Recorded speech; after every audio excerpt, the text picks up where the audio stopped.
ప్రేస్తుల ప్రభువును రక్షకుడైన యేసుక్రీస్తు పరిశుద్ధ నామమునకు మహిమ కలుగును గాక. కూడి ఉన్న మీ అందరికీ కూడా యేసు నామం పేరిట వందనాలు చెల్లించుకుంటున్నాను. ఈ దినములకు గాను దేవుడు మనకు అనుగ్రహించి వాక్యమును అందుకొని ఆ సర్వోన్నతిని ఘనపరుస్తూ ముందుకు కొనసాగుతామండి. లేవియా కాండము 26వ అధ్యాయము 8వ వచనమును ఈరోజు దేవుడు మనకు వాగ్దానముగా అనుగ్రహిస్తున్నారండి. ఆ వాక్యం అందుకొని దేవుని వాక్యాన్ని ధ్యానిస్తూ ఆయన నోటి ద్వారా వచ్చే మాటలను ఆలకిస్తూ ఆశీర్వదించబడదాం. మళ్ళీ మాట్లాడుతున్నాడు. లేవియా కాండము 26వ అధ్యాయము 8వ వచనమును వాక్యపు వాగ్దానంగా దేవుడు అనుగ్రహిస్తున్నాడు. ఆ వాక్యము, మీలో 5 100 మందిని తరుముదురు, 100 మంది 10,000 మందిని తరుముదురు అని, 100 మంది 10,000 మందిని తరుముదురు అని, మీ శత్రువుల మీదట ఖడ్గము చేత కూలుదురు అని దేవుడు ఈరోజు మనతో మాట్లాడుతున్నాడండి. దేవుడు ఇక్కడ ఎవరెవరితో మాట్లాడుతున్నారో మనకు తెలుసు కదండి. ఇక్కడ మోషేతో దేవుడు మాట్లాడి అన్ని ఇచ్చిన వాగ్దానాలను అందుకున్న తర్వాత దేవుడు మోషే ఇశ్రాయేలు ప్రజలతో మాట్లాడుతూ సెలవిస్తున్నటువంటి మాట, అప్పుడు మోషేతో బలపరుస్తూ దేవుడు సెలవిచ్చి చెప్పినటువంటి మాటను అక్కడ ఉన్న వారందరి మధ్యలో మోషే ప్రకటిస్తున్నాడు.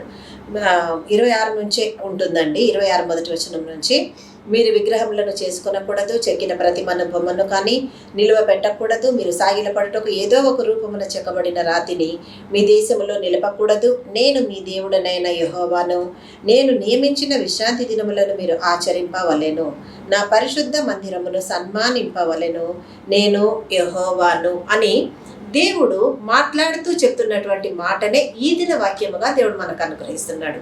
ఆ వాక్యమే, మీలో 5 100 మందిని తరుముదురు, 100 మంది 10,000 మందిని తరుముదురు, మీ శత్రువులు మీ ఎదుట ఖడ్గము చేత కూలుదురు అని దేవుడు సెలవిస్తున్నాడు. ఇక్కడ 3 విషయాలు చెప్పాడు. ఆ 3 విషయాలు కూడా ఎవరికి చెప్పాడు?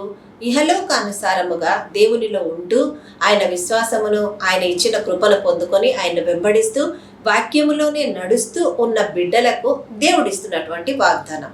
ఆయన చెప్పిన మాట, నువ్వేం చేయగలవు, నీ ద్వారా నేను ఏం చేయబోతున్నాను, ఇంకెంత కార్యము చేయబోతున్నానని ఆ దేవాది దేవుడు బయలుపరుస్తూ చెప్తున్నటువంటి మాట.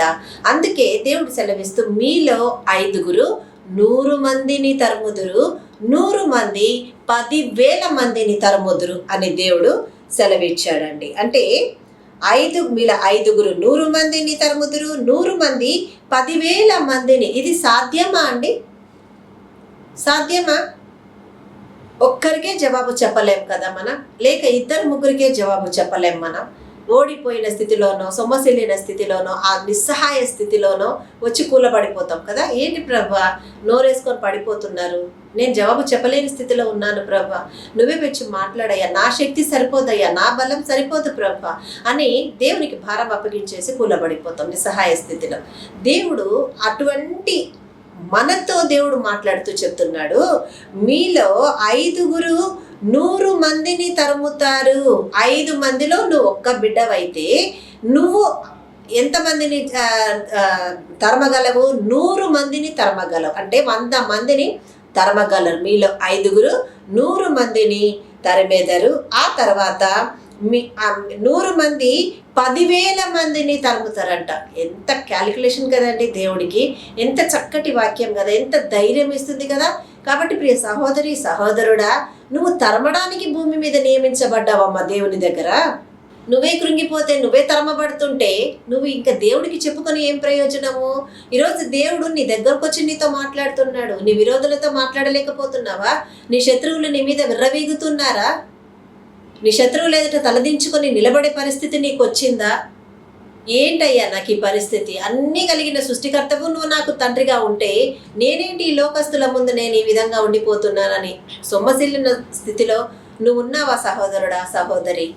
నువ్వు ఆధారపడింది దేవుడి మీద కాబట్టి నీ దగ్గరికి దేవుడు వచ్చి నీతో మాట్లాడుతున్నాడు.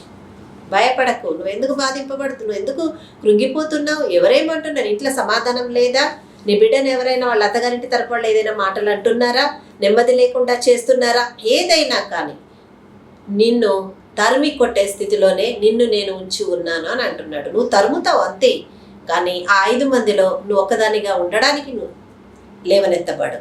5 100 మందిని తరుముదురు, ఆ 100 మంది 10,000 మందిని తరుముదురు అని దేవుడు సెలవిస్తూ, మీ శత్రువులు మీ ఎదుట ఖడ్గము చేత కూలుదురు అని అంటున్నాడండి దేవుడు. ఏ ఖడ్గము చేత? వాక్యపు ఖడ్గము చేత కూలుతారు. కాబట్టి విజయం ఉందా లేదా నీకు ఆ విషయంలో? దేవుడు నీతోనే మాట్లాడుతున్నాడు. ధైర్యంగా ఉండు ప్రియ సహోదరి సహోదరుడా. నా దేవుడు ఈరోజు నీ పక్షముగా నిలిచి నీతో మాట్లాడుతూ ధైర్యపరుస్తున్నాడు. ఈరోజు మోషేతో మాట్లాడి ఆ ఇజ్రాయెల్ ప్రజలతో మీరేం భయపడకండి, నేను మీకు తోడున్నా, విగ్రహాలను ఆధారం చేసుకోకండి మీరు. కాబట్టి తర్వాత ఏం చేస్తున్నారు? చెక్కిన ప్రతిమను కానీ బొమ్మను కానీ మీరు నిలబెట్టకూడదు. మీరు సాగిలపడుటకు ఏదో ఒక రూపమును చెక్కబడిన రాతిని మీ దేశములో నిలపకూడదు, అంటే విగ్రహారాధన ఉండకూడదని చెప్తూ, ఆ తర్వాత నేను మీ దేవుడనైన యెహోవాను, నేను నియమించిన విశ్రాంతి దినములను మీరు ఆచరింపవలెను, నా పరిశుద్ధ మందిరమును సన్మానింపవలెను, నేను యెహోవాను. మీరు నా కట్టడను బట్టి నడుచుకొని నా ఆజ్ఞలను ఆచరించి వాటిని అనుసరించి ప్రవర్తించిన ఎడల మీ వర్షాకాలములలో మీకు వర్షం ఇచ్చెదను, మీ భూమి పంటలనిచ్చును, మీ పొలముల చెట్లు ఫలించును, మీ ద్రాక్ష పండ్ల కాలం వరకు మీ నూర్పు కొనసాగుచుండును, మీరు తృప్తిగా భుజించి మీ దేశములో నిర్భయముగా నివసించెదరు. ఆ దేశములో నేను మీకు క్షేమము కలుగజేసేదను. మీరు పండుకొనున్నప్పుడు ఎవ్వడును మిమ్మల్ని భయపెట్టడు. ఆ దేశములో దుష్ట మృగములు లేకుండా చేసేదను. మీ దేశములోనికి ఖడ్గము రాదు. మీరు మీ శత్రువులను తరిమెదరు, వారు మీ ఎదుట ఖడ్గము చేత పడెదరు. అప్పుడు మీలో 5 100 మందిని తరుముదురు, 100 మంది 10,000 మందిని తరుముదురు అని మీ శత్రువులు ఏమై ఉన్నారు? మీ ఎదుట ఖడ్గము చేత కూలుదురు అని సెలవిస్తున్నాడు. కాబట్టి నువ్వేమై ఉన్నావో తెలుసుకోమ్మా. ఈరోజు ఎందుకు కృంగిపోతున్నాం? ఎప్పుడు ఇతరుల ప్రార్థనల మీద కాదు, మన ప్రార్థన మీద కూడా దేవుడు వింటున్నాడు. ఆ ప్రార్థన ఎటువంటిది, వాక్యము ద్వారా దేవుడు ఏం నేర్పిస్తున్నాడు అన్న జ్ఞానమును కూడా మనం పొందుకున్నప్పుడు మనకు మనమే బలం తెచ్చుకోగలము. సంఘ ప్రార్థన ఉండాలి, దైవజనుల ప్రార్థన ఉండాలి, దైవ సేవకుల ప్రార్థన ఉండాలి, అన్నిటిని మించి దేవుని ఆశీర్వాదం కూడా ఉండాలి. మరి ఇన్ని ఉన్నప్పుడే కదా నీకు నువ్వు కూడా కూడగట్టుకొని విశ్వాసములో ముందుకు కొనసాగితేనే నువ్వేమై ఉన్నావో ఈ వాక్యము ద్వారా దేవుడు ఇప్పుడు బయలుపరిచాడు వాళ్లకు. నీకు ఈరోజు బయలుపరుస్తున్నాడంటే నువ్వేమై ఉన్నావో తెలుసుకో దేవుని దగ్గర. నువ్వు తరమడానికి వచ్చావు, అపవాది చేత తరమబడడానికి నువ్వు రాలేదు, అపవాదిని తరిమి కొట్టడానికి నువ్వు వచ్చావు. కాబట్టి మీలో 5 100 మందిని తరిమెదరు, 100 మంది 10,000 మందిని తరిమెదరు. మీ శత్రువులు మీ ఎదుట ఖడ్గము చేత కూలుదురు అని దేవుడు సెలవిస్తున్నాడు. ధైర్యం తెచ్చుకో ప్రియ సహోదరి సహోదరుడా. ఈరోజు ఎంతో నిబ్బరం కలిగిన వాక్యంలో దేవుడు మనకు అనుగ్రహించాడు కదా. నువ్వు తరమడానికి వచ్చావు, తరిమి కొట్టడానికి నువ్వు వచ్చావు, తరమడానికి నీకు అధికారం దేవుడు ఇచ్చి ఉన్నాడు.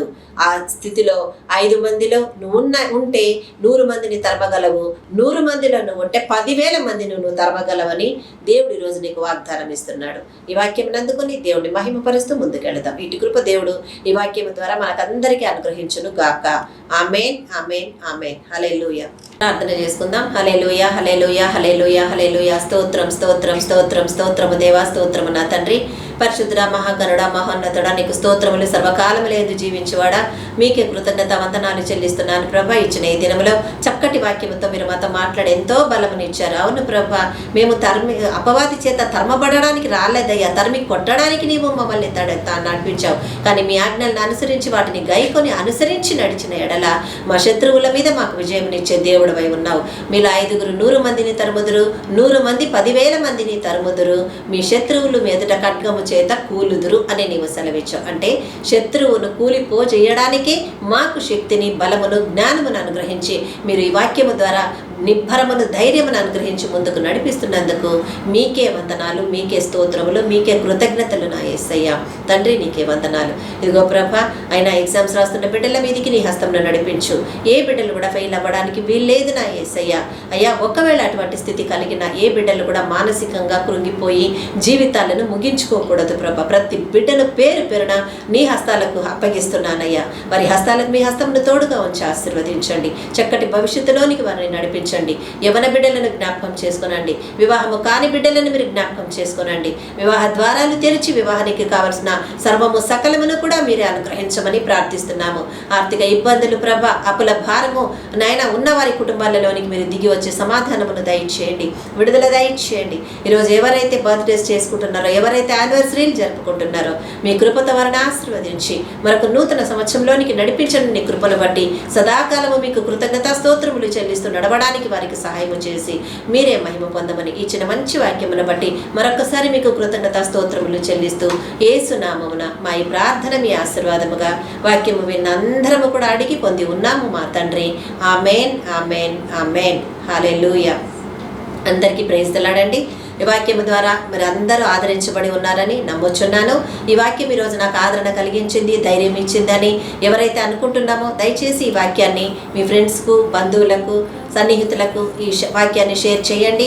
అదేవిధంగా ఈ ఛానల్ని ఇంతవరకు ఎవరైతే సబ్స్క్రైబ్ చేసుకోలేదో వాళ్ళు సబ్స్క్రైబ్ చేసుకొని దేవుని సువార్త కొరకు మీ వంతుగా కూడా దేవుని మహిమ పొందుకొని ముందుకు కొనసాగండి. అందరికీ ప్రైజ్ ది లార్డ్.